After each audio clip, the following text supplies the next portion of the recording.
my best friend out there, I love you. I'll give you transport money. I'll even give you fuel money, but I shall not give you my kidney. Anyway, the conversation continues here on Our Views. And right about now, we have an interesting topic yet again.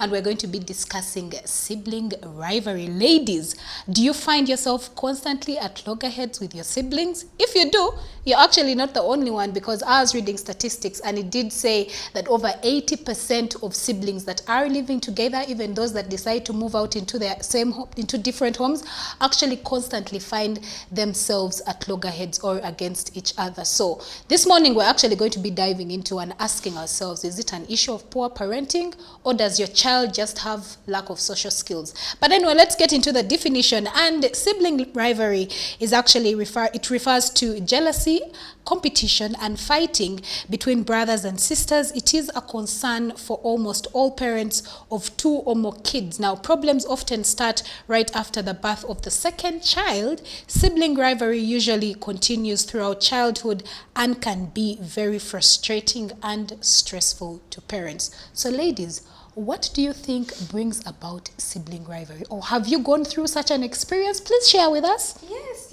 I went through it. And I think from what I can remember when I was little, my brother used to get like birthday parties. And I never used to get birthday parties. I remember this one time they bought him a rabbit cake and it had like chocolate ears. So I ate the ears by the time we cut the cake. I ate the ears and we fought. My brothers and I, like, we would wrestle properly, like all gloves off. I would bite, punch, everything. Like me and them were like, yeah, like I was not like a girly girl growing up. I was a tomboy, so it was on. But I hope you didn't end up in prison or hospital. Like it was not that bad. Did it reach that sometimes point? Sometimes you like have a bleeding lip, like bleeding nose. Yeah, it was, yeah. Okay. But so how about you, Sarah? Have you had your own share of sibling rivalry? No. No, as no growing up I was a very how can I put it? I was very shy, very much in my own head. I was always living, and I'm my mom's oldest child, my mom's firstborn. So I was always living in my head. I always imagining my own stories and living my own fantasy life. I was like my own person growing up. So I really never had time to even have a relationship with my siblings, to be honest, as a child, all the way through primary school. And even when I got into secondary school, that is when I slowly started building a relationship with my siblings. But I was very much my own person. I usually isolated myself. I would always be in the corner, you know, I don't know, imagining, like daydreaming. I was always living in my head. I started creating a bond with my siblings when I got to to my later years in high school, and then university, and then now we are inseparable. So now, what causes sibling rivalry, or what causes this rivalry among siblings? Is it an attributed to poor parenting, or is it that the children just do not get along? I think it has a thing with also parenting, because in your statistics you did say it usually starts after a second child is brought into the picture. Because with firstborns, the firstborn is always pampered, is always, you know, loved so much, because parents are excited to have a first child. When the second child comes in, now the parent has somewhat mastered this parenting situation and does not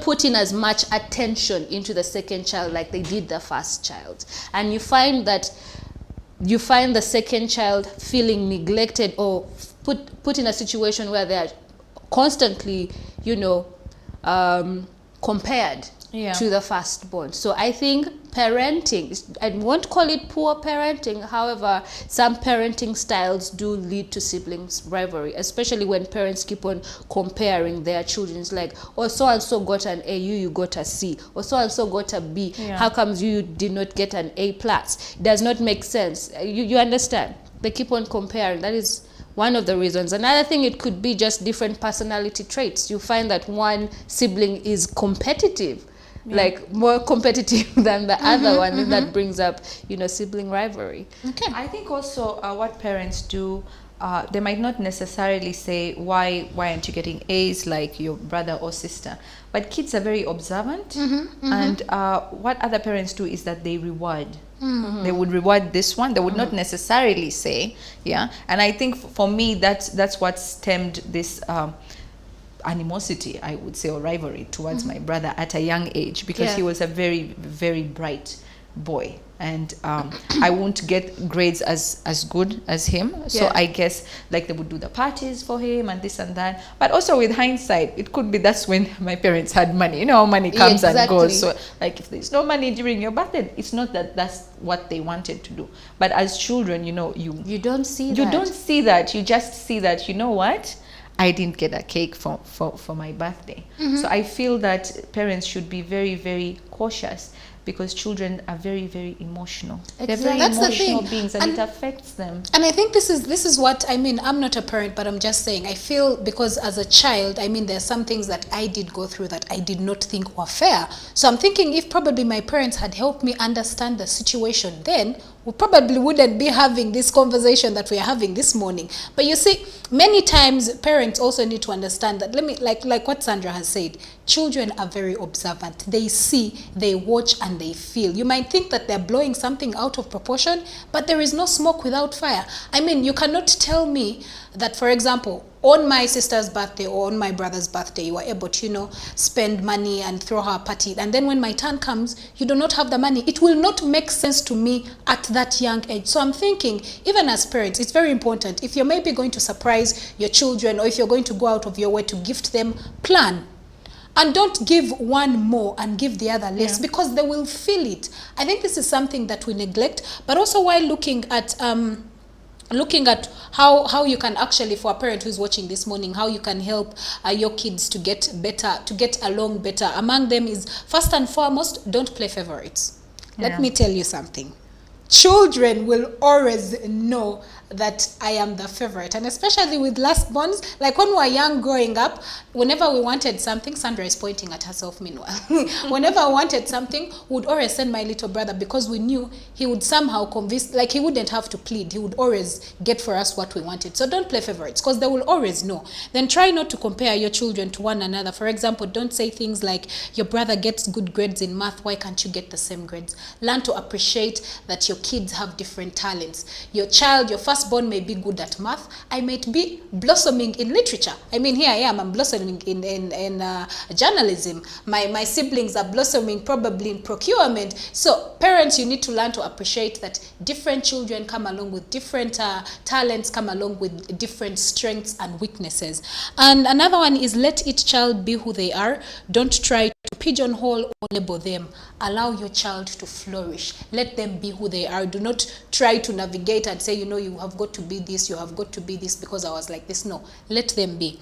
Another one, enjoy each of your children's individual talents and successes. Set up your kids to cooperate rather than compete. Yes, it should not be a competition in your home. In most families, it's like a competition. Who outshines the other, who looks better, who has made mommy and daddy proud. It should not be like that. It should be that they should be able to coexist and cooperate. For example, have them race the clock to pick up toys instead of racing each other. Yeah, that's actually a better way. So you may be asking, is it normal? Is sibling rivalry normal? Sarah, do you think it is normal? It's very normal. It happens all the time. I mean, when parents are not doing their part to properly explain to children and help them understand that you're not your sibling, you're different from your sibling, you have different talents, you have different strengths, you have different weaknesses. I mean, look at what happened to Cain and Abel in the Bible, you know, Adam and Eve's children, where Cain felt that Abel's sacrifice was more acceptable because he gave a lamb, and for him, he gave his fruits and vegetables, and he did not feel appreciated. Nobody told Cain that your fruits and vegetables are also, you know, a good thing. And that is what led him to feel that Abel was more, you know, favored over him, and, you know, causing sibling rivalry, hence the ending of this tragic story. You understand? And even while we're busy talking about favorites and even referring to the Bible, I mean, take a look at Esau and Jacob. Like their parents clearly had favorites. Rebecca had her own favorite, and it was very clear. So again, parents, please go back to the Bible. Now, as we wrap up the conversation, we actually have different categories of siblings that are jealous. Now, first, I want to mention the jealous toddler. Now, your toddler may resent the new baby. Sandra is smiling because this is her right now. Your toddler may resent the new baby for not taking up so much of your time and for not being big enough to play with. Now, if given the opportunity, some toddlers may become rough with their new brother or sister. Suggestions to prevent this include: have conversations with your children. I think especially for expectant mothers, like let your child know that there's another baby coming into the picture, but it doesn't mean I don't love you. I love you as equally as I love him. But also, there is this thing of, you know, when you come back from school and you're probably bringing your report cards, your parents are very excited. And then when another child brings their report card, they're not showing as much excitement as they utterly would. True. So, as an adult, if you're going through this even up to an adult age, how to cope with sibling rivalry as an adult at this age? Well, the first thing is don't take it personally. I will shock you. Sometimes parents, by the way, sometimes they can choose to be oblivious to these things and they do not realize that they're actually hurting your emotions. The next one is you could choose to find support elsewhere. We've just talked about best friends. Get yourself a best friend. She could be your number one cheerleader. And then the last one, I beg your pardon, is invest in your own family. Like take time off. If you have a family of your own, a husband, spouse, children, invest in them. Leave this other family that doesn't treasure you alone. Or and have one child. Yeah. Just eliminate the whole sibling rivalry. Just have one child. Love that one, spoil that one, punish that one. But also, before we wrap up, I think parents, you should be very, very sensitive towards how you treat your children, because as children, your siblings are the first friends that you make in your life. True. So if there's any dysfunction between you, you're going to grow up to have dysfunction with other kind of relationships that you form with other people, and you don't want that to happen to your children. Okay. Teach them social skills. Well, for that matter, therefore, that wraps up the conversation that we had for you today on Our Views.